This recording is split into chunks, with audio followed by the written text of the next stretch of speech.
এখন 7 মাস প্লাস গাব আছে। আচ্ছা, এখন আমার এই জায়গাটাই দরকার যে এই গাভীটাই আপনি কিভাবে যত্ন নিচ্ছেন? আমি মূলত সারা বাংলাদেশের মধ্যে একজন ব্যতিক্রমী হিসাবেই আমি গরুকে খাবার দাবারের ব্যাপারটা মনে করি। যেহেতু মানুষের খাবার উপযোগী মসুর ডাল, সেখানে থাকে 25% প্রোটিন। যে গোখাদ্য হিসেবে বাজারে যেগুলো প্রচলিত আছে তার উপর আস্থা না থাকাতে মসুর ডালের কিছু রিজেকশন পাওয়া যায়, যেটা 33% হারে আমি ভুট্টা আর বাকি 33% হারে মসুর ডাল দিই। মানে যে 100 কেজি দানাদার খাবার তৈরি করবেন, হ্যাঁ, এখানে মসুর ডাল কতটুকু দিব বা ডালের পরিমাণটা কতটুকু?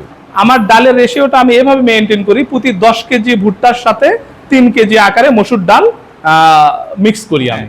আদার্স ডালের প্রতি আমি ভরসা রাখি না, তার কারণ মসুর ডাল খাওয়াতে আমার গরুগুলা যে হেলদি এবং প্রজনন ক্ষমতা যে উন্নত হয়েছে, এটা আমার নিজের পাওয়া, নিজের